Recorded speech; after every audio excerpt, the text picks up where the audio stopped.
Halo beloved people, selamat Natal. Sungguh sukacita kita dapat merayakan kelahiran Sang Juru Selamat kita, Yesus Kristus hari ini. Walau kita masih di tengah situasi pandemi, kita dapat tetap bersukacita dan bersyukur sebab apa yang Tuhan telah berikan kepada kita lewat kelahiran Yesus Kristus. Keselamatan jiwa, kelimpahan dalam hidup ini, kesehatan ilahi, perlindungan, dan pertolongan di setiap situasi, serta damai sejahtera, selalu dan dalam segala hal, sebagaimana telah kita renungkan bersama dalam renungan malam Natal kemarin. Mari langsung saja kita buka Alkitab kita, dan kita terima tuntunan Tuhan untuk kita di hari Natal ini, untuk menguatkan dan terus mengarahkan kita di hari-hari mendatang. Lukas 2 ayat 12. Firman Tuhan berkata, "Dan inilah tandanya bagimu. Kamu akan menjumpai seorang bayi, dibungkus dengan lampin dan terbaring di dalam palungan." Bapak Ibu Saudara yang dikasihi Tuhan, kita pasti sudah sangat familiar dengan cerita kelahiran Yesus di Bethlehem. Alkitab berkata bahwa ketika waktunya sudah tiba, Maria melahirkan seorang anak laki-laki, anaknya yang sulung, lalu dibungkusnya dalam lampin dan dibaringkannya di dalam palungan. Lukas 2 ayat 6 dan 7. Tetapi apakah kita pernah merenungkan mengapa para malaikat mengatakan kepada gembala-gembala di padang bahwa bayi yang dibungkus dalam lampin dan terbaring di dalam palungan itu merupakan sebuah tanda? Ini menarik, Bapak Ibu Saudara yang dikasihi Tuhan. Sebuah palungan sesungguhnya adalah sebuah tempat menaruh makanan bagi hewan-hewan ternak. Tahukah Anda seperti apa bentuk palungan di zaman Yesus dahulu? Saya pernah melihat palungan serupa seperti yang digunakan di zaman Yesus dahulu. Pada dasarnya, bentuknya adalah sebuah balok persegi panjang dari batu yang dipahat bagian atasnya menjadi cekungan seperti sebuah bak mandi. Jadi bayi Yesus pada waktu itu dibungkus dengan lampin dan diletakkan di dalam cekungan palungan tadi. Jadi mengapa malaikat mengatakan bahwa itu adalah sebuah tanda?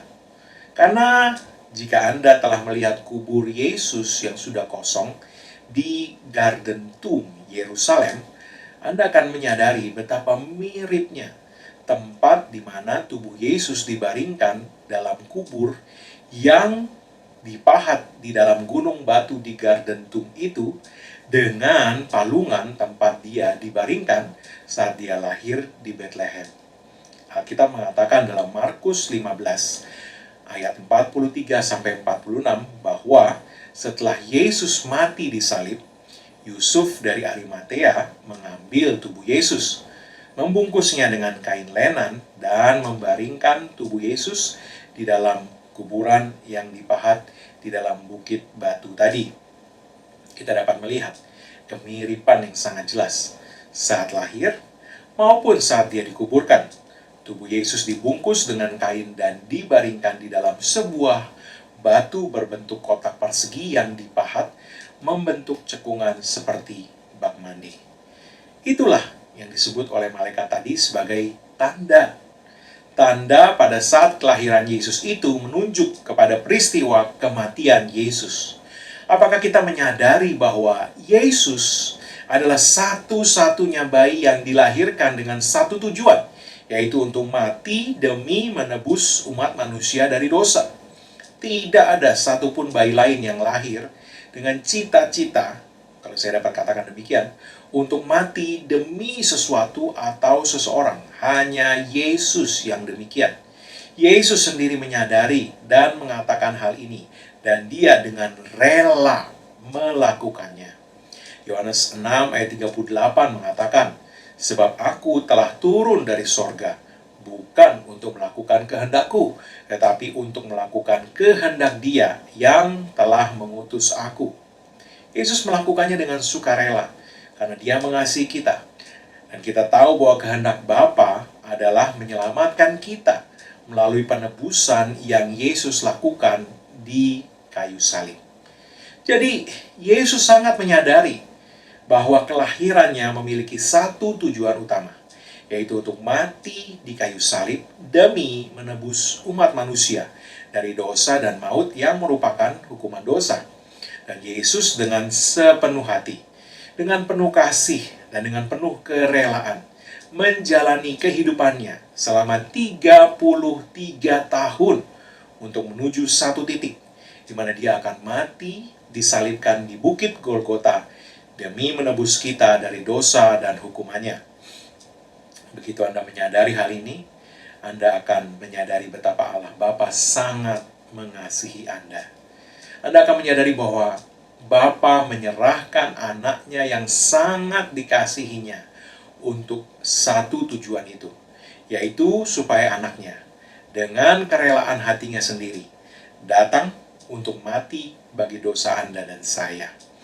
Bapak Ibu yang dikasihi Tuhan, dapatkah Anda membayangkan bagaimana rasanya menjalani kehidupan selama puluhan tahun dengan pengetahuan bahwa Anda hanya sedang menjaga hidup Anda agar siap untuk mati disalibkan demi menyelamatkan umat manusia? Entah seperti apa rasanya menjalani kehidupan seperti itu. Tapi itulah kehidupan yang sudah dijalani Yesus semenjak dia lahir sampai dia mati di kayu salib.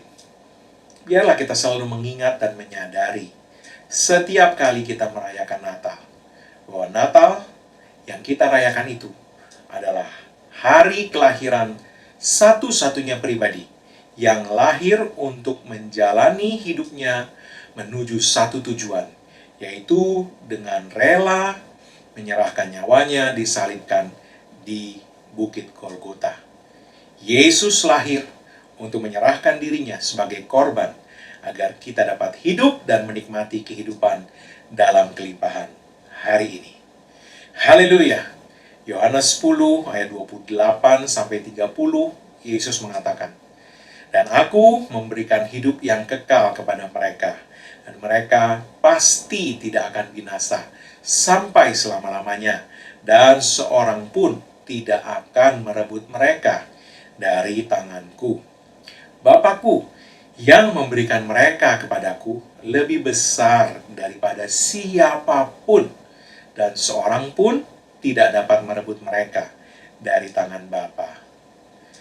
Bapak Ibu Saudara yang dikasihi Tuhan, hari Natal ini mungkin ada di antara Anda yang sedang berada dalam keadaan yang sulit. Izinkan saya hari ini menyampaikan pesan Tuhan kepada Anda. Jangan putus asa. Ingatlah laut merah yang sudah pernah dibelah Tuhan untuk Anda sepanjang hidup Anda sampai saat ini. Ingat kembali bagaimana Tuhan sudah pernah menolong Anda dahulu, membebaskan Anda dari Firaun yang dahulu pernah menindas hidup Anda. Ingatlah bagaimana Tuhan telah merenggut Anda dari situasi-situasi yang berbahaya dan meluputkan Anda. Entah berapa kali Tuhan sudah menutup pintu-pintu yang sesungguhnya akan mendatangkan celaka bagi hidup Anda. Ingatlah bahwa Anda dan Tuhan mempunyai sejarah perjalanan yang luar biasa. Anda telah melihat kasih karunia dan kemurahannya dicurahkan kepada Anda, bukan hanya satu kali, tapi berulang kali, lagi dan lagi dan lagi selama hidup Anda sampai hari ini. Itu sebabnya, sebagaimana saya sampaikan dalam renungan malam Natal kemarin, Anda perlu bangkit dalam iman dan memantapkan langkah Anda dan mendeklarasikan kepada kanker atau penyakit apapun itu, "Kamu tidak bisa menghabisi saya." Tuhan yang memanggil apa yang tidak ada menjadi ada itu, Dialah yang berkuasa atas umur dan nyawa saya. Dan Dia telah berfirman, "Aku akan mengenyangkan kamu dengan panjang umur, dan tidak ada senjata yang ditempa terhadap kamu yang akan berhasil." Bangkit dan deklarasikan kepada depresi, kecemasan, keraguan, apapun yang menekan Anda. Katakan, "Kamu tidak bisa menghabisi saya." Tuhan sudah berfirman bahwa saya akan menyelesaikan pertandingan sebagai orang yang lebih dari pemenang dan penuh sukacita, sebab sukacita Tuhan adalah kekuatan saya. Bangkit dan jangan kecil hati.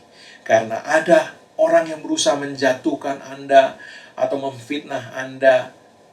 Ingat, mereka tidak mengendalikan destiny Anda. Mereka juga tidak bisa menghentikan rancangan Tuhan atas hidup Anda. Nah, kalau pikiran negatif datang dan berusaha membuat Anda takut, deklarasikan dengan keberanian iman. Kamu tidak tahu siapa yang sedang kamu hadapi. Saya adalah anak dari Yang Maha Tinggi. Kamu tidak bisa menghabisi saya. Saya sudah menang, bahkan lebih dari itu. Bapak Ibu Saudara yang dikasihi Tuhan, dalam perjanjian baru diceritakan bahwa Saulus pernah menjadi salah satu musuh terbesar gereja mula-mula dahulu. Suatu saat Saulus sedang menuju ke Damaskus dengan kuasa dari Sanhedrin untuk menangkap dan menganiaya para pengikut Yesus.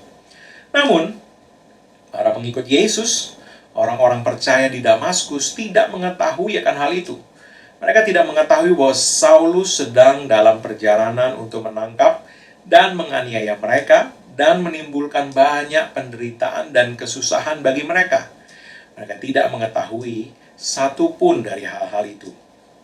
Akan tetapi, sekalipun tidak ada yang mengetahui, di saat bahaya yang mengerikan itu semakin mendekat kepada mereka, tiba-tiba Tuhan bertindak. Suatu cahaya yang sangat terang bersinar dari langit tepat di atas Saulus. Cahaya itu begitu kuat sehingga Saulus terpukul jatuh ke tanah. Dalam sekejap mata, Tuhan telah menghentikan sang penyiksa umat Tuhan itu tanpa umat Tuhan mengetahuinya. Bahkan kejadian itu kemudian mengubahkan Saulus menjadi Paulus, sang rasul terbesar dalam sejarah kekristenan. Dapatkah Anda melihat bahwa tidak ada yang dapat menghentikan rancangan damai sejahtera Tuhan bagi hidup Anda? Yesaya 14 ayat 27 mengatakan, Tuhan berfirman, Tuhan semesta alam telah merancang. Siapakah yang dapat menggagalkannya? Tangannya telah teracung. Siapakah yang dapat membuatnya ditarik kembali? Bapak Ibu Saudara yang dikasihi Tuhan, Tuhan telah menyusun rancangannya untuk hidup Anda. Bahkan jauh sebelum Anda dilahirkan, rancangan itu sudah ada. Allah telah merencanakan hari-hari hidup Anda, runtutan kejadian. Seperti bayangkan runtutan adegan-adegan dalam sebuah film. Semua sudah dirancangkan Tuhan atas hidup Anda. Dan Tuhan juga telah merancangkan bagaimana endingnya bagi hidup Anda. Kalau ada yang bertanya, seperti apa adegan-adegan yang dirancang Tuhan dalam hidup Anda dan bagaimana ending dari seluruh rancangan itu? Kita dapat dengan mudah melihat itu jika kita membuka hati kita kepada suara lembut Roh Tuhan yang menunjukkan kepada kita bagaimana Allah menciptakan langit dan bumi semenjak mulanya. Perhatikan, di setiap hari penciptaan tersebut, segalanya berakhir dengan kalimat, dan Allah melihat bahwa semuanya itu baik. Bapak Ibu Saudara yang dikasihi Tuhan, semuanya itu baik. Dan kita melihat dalam firman Tuhan itu, bahwa yang disebut Allah sebagai hal yang baik, itu memang sungguh-sungguh adalah hal yang baik. Terang itu baik. Benda-benda penerang langit itu baik. Bumi yang subur dan dipenuhi dengan berbagai binatang itu baik. Laut yang kaya dengan berbagai makhluk hidup di dalamnya itu baik. Tidak ada kehancuran yang disebut Allah sebagai baik. Tidak ada kerusakan yang disebut Allah sebagai baik. Tidak ada sekalipun Allah menyebut kesakitan atau penderitaan sebagai kebaikan. Semuanya dalam penciptaan itu memang sungguh-sungguh baik. Dan karena itulah Allah berkata bahwa semua itu baik. Bahkan sangat baik. Jadi yang baik adalah memang baik.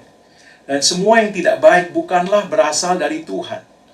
Dan oleh sebab itu, jika Anda melihat hal yang tidak baik sebagai salah satu adegan kehidupan Anda saat ini, ketahuilah bahwa itu berarti bahwa Anda belum sampai kepada penyelesaian dari episode hidup Anda itu. Akhir dari setiap episode kehidupan dalam rancangan Tuhan adalah selalu baik. Selalu sungguh amat baik. Dan apa yang disebut Allah baik adalah memang sungguh baik. Jadi, jika saat ini Anda melihat bahwa masih ada yang tidak baik dalam keuangan Anda, dalam kesehatan Anda, dalam keluarga Anda, jangan putus asa. Dan jangan kecil hati, sebab rancangan Tuhan untuk Anda tidak berhenti di sana. Anda hanya melihat salah satu adegan dalam perjalanan hidup yang gemilang yang sudah dirancangkan Tuhan untuk Anda. Ketahuilah bahwa di adegan-adegan selanjutnya, kemurahan sedang datang kepada Anda.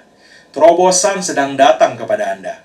Kesehatan ilahi sedang datang kepada Anda. Kelimpahan sedang datang kepada Anda.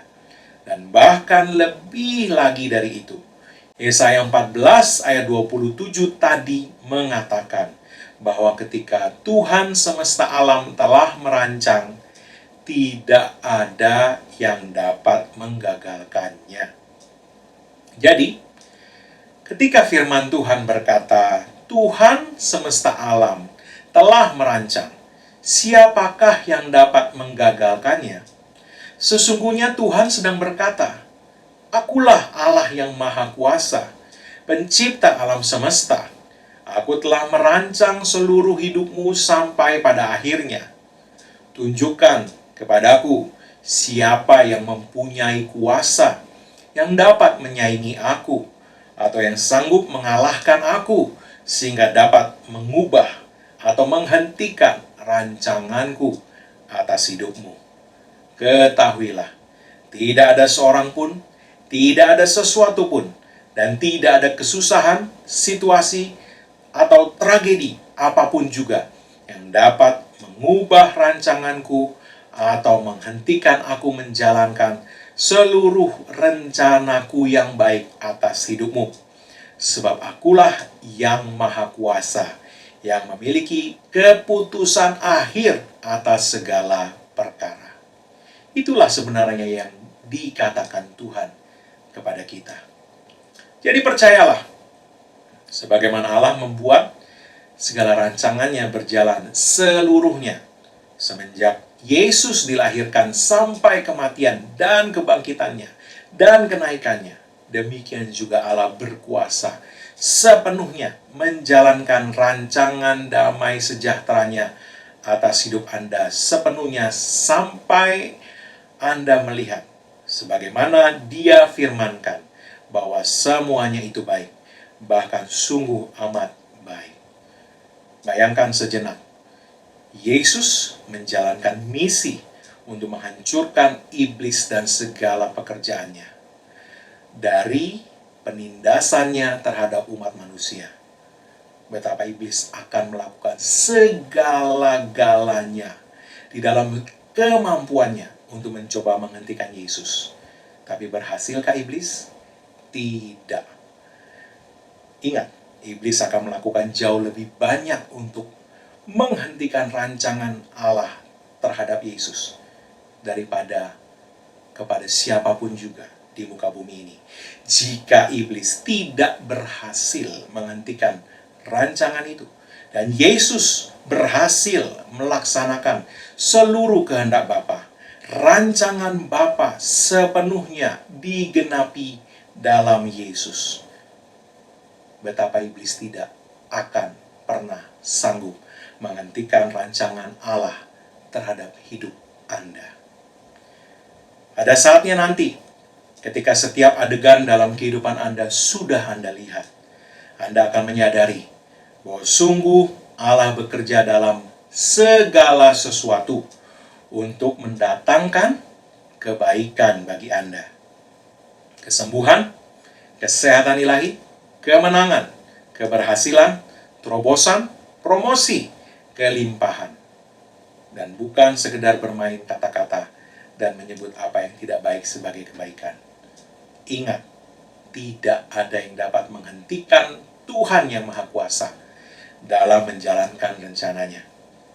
Bapak Ibu Saudara yang dikasihi Tuhan, ingat, jika Yusuf tidak dikhianati oleh saudara-saudaranya dan dijual sebagai budak, serta difitnah dan dipenjarakan, maka dia tidak akan pernah sampai di istana Firaun dan diangkat menjadi raja muda Mesir. Semua yang dialami Yusuf pada mulanya adalah adegan-adegan yang menyusun rangkaian menuju ending yang gilang gemilang.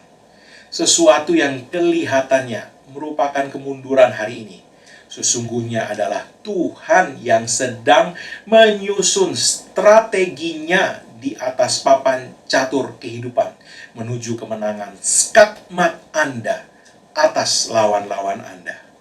Ingat ini. Ketahuilah bahwa Tuhan sedang mengerjakan rancangannya untuk Anda masuk ke dalam kepenuhan destiny Anda.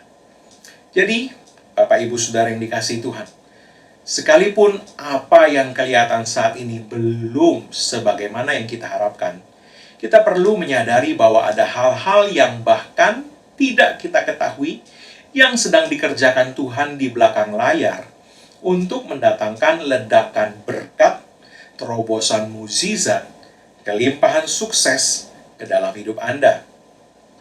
Dan entah apa yang kita lihat saat ini, ketahuilah bahwa ada begitu banyak hal buruk lain yang telah dihindarkan Tuhan dari hidup kita tanpa kita pernah menyadarinya. Dan semuanya itu dikerjakannya demi menjalankan rancangan damai sejahteranya tadi atas kita. Entah berapa kali sesungguhnya ada kejadian-kejadian yang seharusnya menghabisi kita, yang telah diluputkan Tuhan dari hidup kita. Entah berapa kali Tuhan telah berdiri di depan Anda menghadang maut dan menghardik mereka dan berkata kepada mereka, "Tidak, dia adalah anakku, hentikan pekerjaan jahatmu terhadap dia." Dan tanpa Anda sadari, entah berapa kejadian, kecelakaan, tabrakan dengan truk trailer atau kecelakaan pesawat yang telah diluputkan Tuhan dari hidup Anda. Begitu banyak yang telah diluputkan Tuhan dari hidup kita tanpa kita menyadarinya. Bagaimana Tuhan telah menghentikan kanker, menghindarkan pengkhianatan, atau menghentikan penolakan dari menyentuh hidup Anda. Dan semuanya itu telah dilakukannya di belakang layar, tidak terlihat oleh kita. Tetapi semua itu telah dilakukannya, bahkan tanpa Anda menyadarinya, agar supaya rancangannya yang sungguh amat baik terlaksana dalam hidup Anda. Itulah kemurahan Tuhan bagi kita. Sama seperti ketika Allah memberikan Yesus untuk dilahirkan dengan tujuan mati di kayu salib untuk menebus kita dari hukuman kekal. Firman Tuhan berkata dalam Roma 8 ayat 32 dalam versi bahasa Indonesia sehari-hari. Dikatakan, anaknya sendiri tidak disayangkannya, melainkan diserahkannya untuk kepentingan kita semua. Masakan dia tidak memberikan kepada kita segala sesuatu yang lainnya?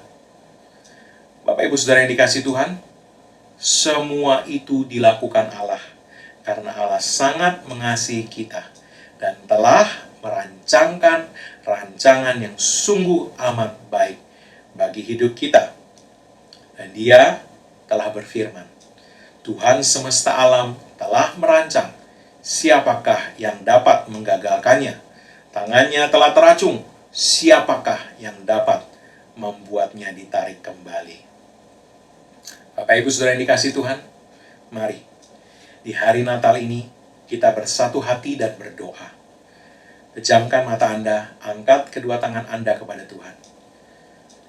Bapa Surgawi yang baik, kami bersyukur kepadamu karena Engkau telah memberikan anak-Mu yang sangat Engkau kasihi untuk menyelamatkan kami dan membawa kami masuk ke dalam rancangan damai sejahtera-Mu atas hidup kami. Hari ini kami juga sangat bersyukur karena Engkaulah yang berkuasa atas hari-hari hidup kami. Dan karena tidak ada yang dapat menghentikan Engkau dalam menjalankan rencanamu atas kami. Tidak ada yang bisa menutup kembali pintu-pintu yang telah Engkau bukakan buat kami. Pintu promosi, pintu terobosan, pintu kelimpahan, pintu kesuksesan, pintu kesembuhan dan kesehatan ilahi, dan pintu ledakan berkat. Dan kami juga bersyukur karena tidak ada yang bisa membuka pintu-pintu yang telah Engkau tutup untuk kami. Pintu kekalahan, pintu kecelakaan, pintu pengkhianatan, pintu penolakan, pintu sakit penyakit yang membawa kematian, atau bahkan sakit penyakit apapun, dan segala pintu rancangan jahat iblis terhadap kami. Bapa, kami bersyukur untuk begitu banyak bahkan tidak terhitung caramu untuk melindungi kami, bahkan dari hal-hal yang kami tidak ketahui. Kami sungguh bersuka cita di hari Natal ini, karena kemurahan-Mu melingkupi dan senantiasa memagari kami. Dalam nama Yesus, amin.